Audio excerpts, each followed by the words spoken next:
हमारे YouTube channel समाइला tutorials में आपका स्वागत है। मैं ब्रिजराज कंप्यूटर फैकल्टी। आज की इस वीडियो में हम subject computer science class 8 chapter 3 introduction to information technology के बारे में पढ़ेंगे। तो आओ शुरू करते हैं। जैसे आपको पहले बताया कि इस चैप्टर का नाम है इंट्रोडक्शन टू इंफॉर्मेशन टेक्नोलॉजी। इसमें हम IT के बारे में पढ़ेंगे, website searching, web surfing, online offline में क्या डिफरेंस होता है, downloading, net banking, online shopping, और अगर आपने अपनी क्लास का रिजल्ट देखना है, चाहे 8th है, 10th है, +2 है, और मोबाइल टेक्नोलॉजी क्या होती है, इसके बारे में पढ़ेंगे। आज के समय में कोई भी कंपनी है वो IT का यूज़ किसी ना किसी रूप में कर रही है, चाहे वो प्राइवेट है, चाहे वो कोई गवर्नमेंट है। तो IT का मतलब होता है कि जब हम अपने काम को करने के लिए computer hardware, software, mobile technology या इंटरनेट का यूज़ करते हैं तो उसको कह सकते हैं IT या information technology. The technology which is used for processing, storing and exchange of information is called IT। कि वो टेक्नोलॉजी जिसके थ्रू हम इंफॉर्मेशन को प्रोसेस कर सकते हैं, स्टोर कर सकते हैं और एक्सचेंज भी कर सकते हैं, उसको बोलते हैं इंफॉर्मेशन टेक्नोलॉजी।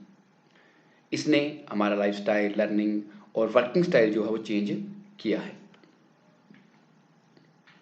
तो बात करते हैं कि IT होती क्या है। जैसे आपको पता है कि इसके अंदर हम क्या करते हैं। It includes all the technology use to store, change और use information about business, data, voices, discussion, photograph, movie, multimedia, मतलब कोई भी फील्ड है उसमें हम IT को यूज़ करते हैं। IT का जो यूज़ है टेलीफोन और कंप्यूटर टेक्नोलॉजी दोनों में एक बेनिफिशियल वे रहा है। नीड ऑफ IT की इंफॉर्मेशन टेक्नोलॉजी की जरूरत क्यों पड़ी। पहले क्या होता था, सारा काम मैनुअल होता था, लेकिन आज के समय में हर सारा काम जो आप देखिए कि IT की मदद से हो रहा है। चाहे आप कंप्यूटर यूज़ कर रहे हो, मोबाइल यूज़ कर रहे हो, नेटवर्क है या इंटरनेट है, तो वो क्या है, आपका IT का ही यूज़ है। जैसे बैंक में ATM है, पहले हम पैसे निकलवाने के लिए बैंक में फिजिकली जाते थे। आज के समय हम ATM कार्ड के साथ पैसे निकलवा सकते हैं, दैट इज ऑल्सो IT। आगे कि information technology use to perform many task as mentioned below. Number 1 for business and industry. Business industry में कैसे यूज होता है, ऑफिस ऑटोमेशन, कोई ऑफिस का काम आपने ऑटोमेट करना है उसके लिए।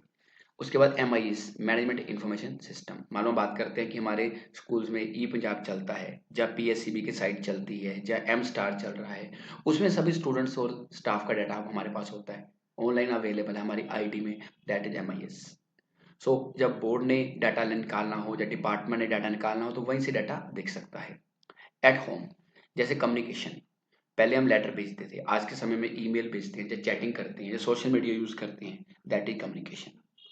एजुकेशन, स्टडी के लिए भी हम IT का यूज कर रहे हैं, जैसे पंजाब एजुकेयर ऐप, या आप यूट्यूब पे आप हेल्प लेते हो। एंटरटेनमेंट, एंटरटेनमेंट के लिए भी हम आज के समय में IT पे डिपेंड हैं। पहले हम टीवी देखते थे और आजकल हम ऑनलाइन हमारे पास कंटेंट है, चाहे मोबाइल पे देख रहे हैं, कंप्यूटर पे या टैब पे या बड़ी LCD पे। आगे है ट्रेनिंग। इसके अलावा मान लो कि स्टूडेंट्स की कोई कोचिंग देनी है या टीचर्स का सेमिनार लगाना है, तो उस पर्पज के लिए भी IT का यूज होता है। आगे है वेबसाइट्स।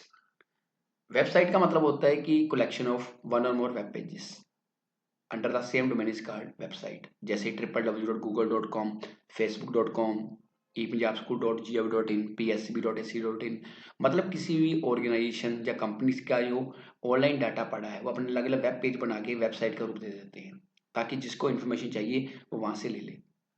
तो दैट इज वेबसाइट। और जो वेबसाइट्स हैं इनको हम HTML में तैयार कर सकते हैं। 10th क्लास में आपके सिलेबस में आएगा, तब आप HTML के बारे में पढ़ोगे। जैसे मैं PSCB की वेबसाइट ओपन करी तो इस तरह से होम पेज सामने नजर आएगा। इसमें अलग अलग आपको हाइपरलिंक नजर आएंगे, जिस लिंक पे क्लिक करेंगे वो लिंक ओपन हो जाएगा, चाहे हमने रिजल्ट देखना है, या कोई E-बुक डाउनलोड करनी है, या कोई ऑनलाइन फॉर्म फिल करना है। आगे सर्चिंग। सर्चिंग हम डेली किसी ना किसी तरीके से यूज करते हैं। सर्चिंग का मतलब होता है कि इंटरनेट पे कोई चीज़ आपने फाइंड करनी है। जैसे बात करते हैं गूगल की, कि आपने कोई भी चीज़ ढूंढनी है, पहले हम बुक्स में कंटेंट ढूंढते थे, आज के समय में हम क्या करते हैं, गूगल पे इंफॉर्मेशन सर्च करते हैं, या कोई और सर्च इंजन जैसे बिंग है। नहीं तो मोस्टली वर्ल्ड में सबसे ज़्यादा गूगल यूज़ होता है। उस पर जाकर हम अपना क्वेश्चन डालते हैं, एंटर करते हैं, क्लिक करते हैं, तो उसके साथ के कई आंसर हमारे पास सामने आ जाते हैं।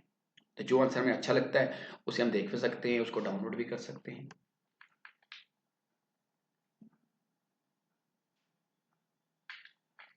आगे वेब सर्फिंग। जब आप एक वेबसाइट से दूसरी वेबसाइट पे मूव करते हो तो उसको बोलते हैं वेब सर्फिंग। अब सर्चिंग और सर्फिंग में डिफरेंस है। सर्चिंग का मतलब होता है कोई एक टॉपिक ढूंढना, और सर्फिंग का मतलब होता है कि आप एक वेब पेज से दूसरे पेज पे जा रहे हो अपने इंटरेस्ट के accordingly, that is web surfing. आगे difference between offline and online. जब हम अपने मोबाइल पे या डिवाइस पे इंटरनेट चला रहे होते हैं तो उसको बोलते हैं ऑनलाइन। जब हम बिना इंटरनेट के अपने मोबाइल या डिवाइस पे काम कर रहे हैं उसको बोलते हैं ऑफलाइन। जैसे ये ऑनलाइन का सिग्नल, वाईफाई का सिग्नल आ रहा है, ये ऑनलाइन है। अगर नहीं आ रहा तो वो ऑफलाइन है। मान लो आप व्हाट्सएप पे किसी को मैसेज भेजते हो, दूसरे पे मैसेज नहीं जा रहा, मतलब आपने नेट बंद किया हुआ है, अगर मैसेज टिक हो रहा है तो इसका मतलब है कि मैसेज आपका जा रहा है। और यूट्यूब पे वीडियो देखनी है आपने, तो अगर कोई डाउनलोड की है तो ऑफलाइन देख सकते हो, अगर आपने लाइव वीडियोस देखनी है तो उसके लिए आपको ऑनलाइन होना पड़ेगा। जब आपके पास इंटरनेट का कनेक्शन है उसको बोलेंगे ऑनलाइन, अगर नेटवर्क या इंटरनेट का कनेक्शन नहीं है तो उसको बोलेंगे ऑफलाइन। डाउनलोडिंग। अब इंटरनेट पे आपको कोई चीज़ अच्छी लगी, चाहे आपने गूगल पे कोई टॉपिक सर्च किया है, या कोई आपने यूट्यूब पे वीडियो देखी है, आप चाहते हो कि इसको ऑफलाइन में डाउनलोड करना चाहती हूँ या चाहता हूँ कि इन फ्यूचर जब मुझे इसकी ज़रूरत पड़े तो मुझे नेट चलाने की ज़रूरत ना पड़े, तो उसको बोलते हैं डाउनलोडिंग। तो डाउनलोडिंग का मतलब होता है कि कोई फाइल आपने अपने मोबाइल में या कंप्यूटर में सेव करनी है।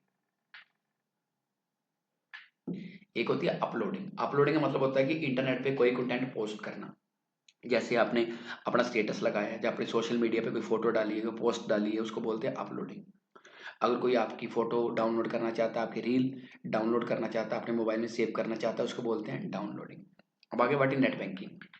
पहले हम बैंक के काम करने के लिए बैंक में जाते थे। आज के समय में अगर हमने बैंक के खाते के पैसे किसी दूसरे खाते में ट्रांसफ़र करने हैं, अपनी बैंक स्टेटमेंट देखनी है, आरडी ओपन करनी है, एफडी ओपन करनी है, या कोई बिल पे करना है, तो नेट बैंकिंग की मदद से कर सकते हैं। जैसे एसबीआई की बात करें, एसबीआई की नेट बैंकिंग भी है, उसकी ऐप एसबीआई योनो भी है। हर बैंक हमें फैसिलिटी देता है जिससे हम बैंक का काम अपने घर बैठे कर सकते हैं 24/7। और नेट बैंकिंग को ऑनलाइन बैंकिंग भी कहा जाता है। तो यहाँ पे देख सकते हैं यूजर नेम, पासवर्ड, कैप्चा। जब आप यूजर नेम पासवर्ड भरोगे आपके फोन पे ओटीपी आएगा, जब तक वो ओटीपी नहीं भरोगे तब तक नेक्स्ट वेब पेज ओपन नहीं होगा। अगर बात है ऑनलाइन शॉपिंग, सभी करते हैं ऑनलाइन शॉपिंग। काफ़ी वेबसाइट्स हैं, आपको पता ही है, बताने की इतनी ज़रूरत नहीं है, क्योंकि चाहे अमेजोन है, फ्लिपकार्ट है, शॉप्सी है, जहाँ आप कह सकते हो ब्लिंकिट है, देन शॉप्सी के अलावा ब्लिंकिट आ गया, देन उसके अलावा स्विगी आ गया, जोमेटो आ गया। मतलब हर कंपनी इस टाइम में आपको घर बैठे सामान प्रोवाइड कर रही है, चाहे दवाइयाँ तक आप घर पे मंगवा सकते हो। तो ऑनलाइन शॉपिंग को ऑनलाइन रिटेलिंग भी बोलते हैं। इसका मतलब है कि 24/7 आप घर बैठे किसी भी चीज़ का ऑर्डर कर सकते हो, चाहे आप उसकी कैश ऑन डिलीवरी चाहते हो, चाहे ऑनलाइन पेमेंट करना चाहते हो, आप कर सकते हो। तो ये आप देख सकते हैं मैंने फ्लिपकार्ट की वेबसाइट का पेज ओपन किया हुआ है। इसमें चाहे आपने लैपटॉप परचेज करना है, चाहे कंप्यूटर है, मोबाइल है, उसको आप सर्च करके अपने बजट के अकॉर्डिंगली परचेज कर सकते हो। मान लो आप 8th क्लास के स्टूडेंट हो, अब आपका रिजल्ट आया है, आपने रिजल्ट कैसे देखना है? मान लो 10th क्लास का, +2 का, उसके लिए आपने कोई वेब ब्राउजर देखना है, चाहे गूगल क्रोम, उस पर जाके लिखना pscb.ac.in। जैसे आप ओपन करोगे आपके सामने रिजल्ट का लिंक आएगा। जैसे यहाँ पे मैट्रिक का रिजल्ट आ रहा है, सीनियर सेकेंडरी है, जहाँ 8th क्लास मिडल है, आपने उस लिंक पे क्लिक करना है। उसके बाद आपसे रोल नंबर पूछेगा कि आपका रोल नंबर क्या है। जैसे ही आप रोल नंबर भरोगे उसके बाद क्या होगा, आपका रिजल्ट सामने आ जाएगा। अगर आपके पास रोल नंबर नहीं है तो आप नेम से रिजल्ट फाइंड कर सकते हो, लेकिन इससे काफ़ी ज़्यादा स्टूडेंट्स के नेम आ जाएंगे। सही मेथड है रोल नंबर, कि रोल नंबर से रिजल्ट फाइंड आउट करोगे, सामने आपका रिजल्ट आ जाएगा। आप रिजल्ट का स्क्रीनशॉट भी ले सकते हो, उसे शेयर भी कर सकते हो और प्रिंट भी निकाल सकते हो। अब आगे है मोबाइल टेक्नोलॉजी। मोबाइल टेक्नोलॉजी नाम से पता है कि जब हम मोबाइल का यूज़ करते हैं किसी भी काम को करने के लिए तो उसको बोलते हैं मोबाइल टेक्नोलॉजी। मोबाइल टेक्नोलॉजी हम क्या कर सकते हैं, कॉल कर सकते हैं, मैसेज कर सकते हैं, सोशल मीडिया यूज़ कर सकते हैं, व्हाट्सएप, यूट्यूब, जो भी काम आप करना चाहो कर सकते हो। मान लो कैमरे से फोटो भी क्लिक कर सकते हो। तो मोबाइल फ़ोन को सेल फोन, एंड्रॉयड फ़ोन या स्मार्टफोन भी बोलते हैं। और मोबाइल टेक्नोलॉजी एजुकेशन, कोई सर्वे, पोलिंग के लिए, बैंकिंग के लिए या डाटा एनालिसिस के लिए भी यूज़ होती है। आगे पॉइंट्स टू रिमेंबर, ये आपने याद रखना है, क्योंकि अब क्या होगा कि पेपर आपका सिर्फ बैक एक्सरसाइज में से या क्वेश्चन आंसर जो नोट्स है उसमें से नहीं आएगा। पूरा चैप्टर आपको अच्छे से पढ़ना पड़ेगा, तभी आप पेपर की अच्छे से तैयारी कर सकते हो। इन पॉइंट्स जब आप पढ़ोगे तो आपको पूरा जो चैप्टर है वो आपका गो थ्रू हो जाएगा। इसके बाद इस चैप्टर के मल्टीपल चॉइस क्वेश्चन हैं, इसकी वीडियो भी मैंने ऑलरेडी 8th क्लास की प्लेलिस्ट में अपलोड की हुई है, आप इनको देख सकते हो। उसके बाद इस चैप्टर के ट्रू फॉल्स हैं, फिलिप्स है, ये भी आपको मिल जाएंगे।